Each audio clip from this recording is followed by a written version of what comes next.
Hey guys, what's up? Today I'm here to talk about the fights that I think the UFC will make after UFC Mexico City. Now, I'm not saying this is exactly what I agree with or what they should do, but this is what I think they're going to do based on how they made fights in the past and what the rest of these divisions are looking like. So without further ado, the first fight that I think they're going to do is Brandon Moreno versus either Mateus Nicolau or Henry Cejudo. Now, this depends on what Brandon Moreno wants to do to further his career. If he wants to stay at flyweight and compete for a title at some point, he should fight Mateus Nicolau. And the reason Nicolau, it's because he's kind of fought all the other top guys around there, and Nicolau's like the odd man out without a fight. Like he had the one with Manel Cap canceled because Manel came in overweight.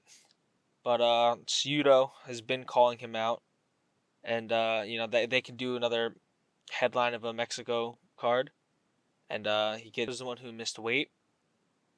Well, I don't think Royval deserves a third fight with Pantoja because that fight versus Moreno, they both looked so sloppy. It was so bad to watch.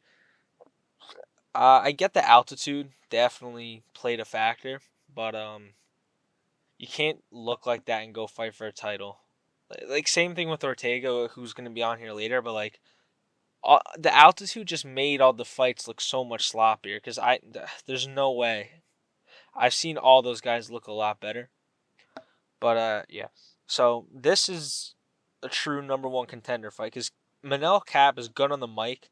I think he could be a real pay-per-view star if for the good representation for the flyweights because he's good too. But yeah. So Royval, he's ranked number one now. Cap is ranked number 6.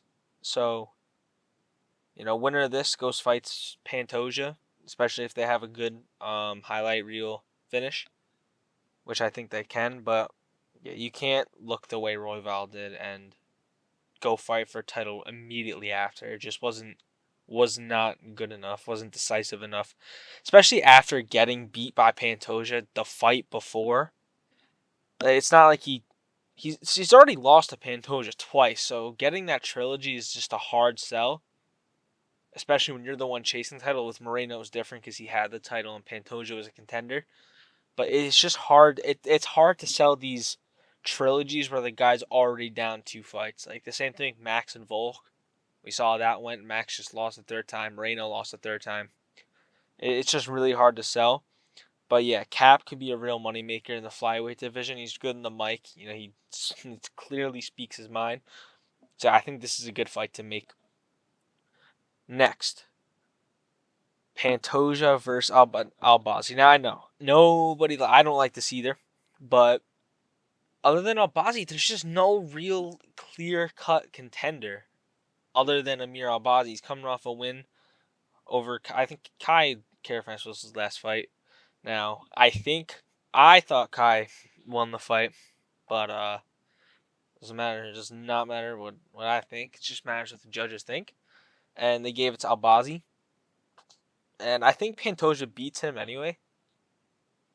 But there's just no real other contenders for Pantoja other than Albazi and uh Royval, but he just beat Royval, so it's just Albazi. This one's pretty simple. There's just I don't see anybody else in the flyweight division that deserves it more than Albazi, and that could pose more of a threat to Pantoja. So moving on, Yair Rodriguez versus Giga Chikadze. So Yair just got dominated in rounds 2 and 3 by a Brian Ortega who didn't win a fight for 4 years. And yeah, he just looked really bad. He had nothing to offer on the ground. Striking wise, he was absolutely piecing up Brian Ortega. But on the ground, he just looked like an amateur. It was so sloppy to get absolutely steamrolled on the ground and smothered by Brian Ortega. Especially because Brian Ortega, he hurt his ankle And not that I don't think that really had much of an effect. It looks like he kind of just like rolled it, so it didn't play a major factor into the fight. But yeah, it's such a bad look. And Giga Jakazi, I don't know, it's just a guy coming up. Cause where is now I gotta go look. Hold on, where is I think Rodriguez is ranked 4 now in featherweight. Yeah, 4. And Mavzar is gonna be looking up the rankings, like for just for Tapuria. He could do Arnold Allen, but I don't know. I feel like Arnold Allen and Josh Emmett are gonna fight. Cater's already booked, and next Jacasey, and after that Bryce Mitchell. He just lost. So yeah, I think Jacasey is just the next guy up to fight Rodriguez. I think Rodriguez is still good. I think he could. I think he beats Giga Jacasey, but I don't know. Like, it's just hard after just seeing him get ragdolled. If you just have decent grappling, you could just beat Yair on the ground, and there's not much he's gonna do about it. He's very weak. It was not stuffing the takedowns of Ortega at all, and yeah, so I think this is the fight to make. And after this, it's gonna be Brian Ortega, and I think he does the rematch with Volk. Volk coming off a loss. And I don't think he should hop right back in with Tapuria. I don't think it's a good idea. I think this is a good fight to get it to just get back into the rhythm of it. It's a good test in the ground, like we saw when Ortega locked up the guillotine and triangle choke against Volk. And there's no real threat on the feet for Volk, so it's not like he'll be taking a ton of damage. And it's a good test. If you get chinned by Brian Ortega, you know your chin's done. Like, you're cooked, buddy. You need to get out. You need to retire. But if he hangs in there and looks like vintage classic Volk, then yeah,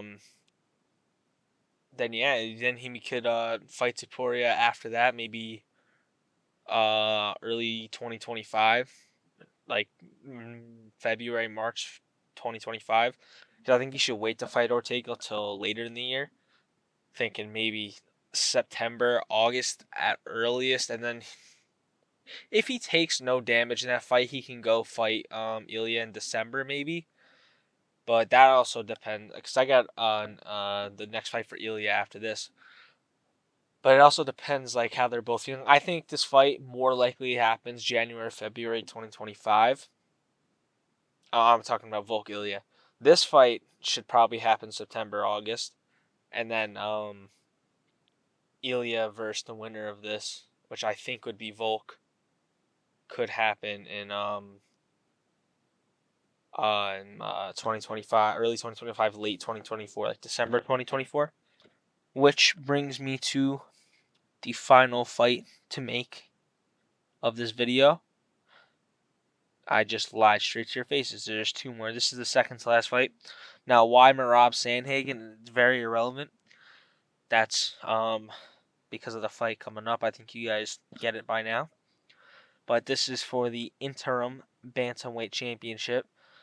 And this is perfect for the UFC because you know they don't want to give Merab that undisputed title. Because Dana's probably still pissed at him for the whole Aljo thing.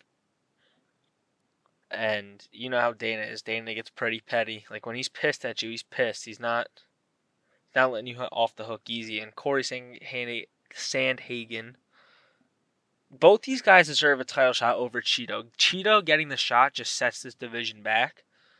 And the only way I think to regulate it is to just have these guys fight each other to eliminate one of your title challengers right here, one of the contenders, and then have the loser fight their way back while the winner takes on O'Malley or gets the undisputed belt if O'Malley beats Topuria and stays at featherweight. But I don't think he'd beat Topuria.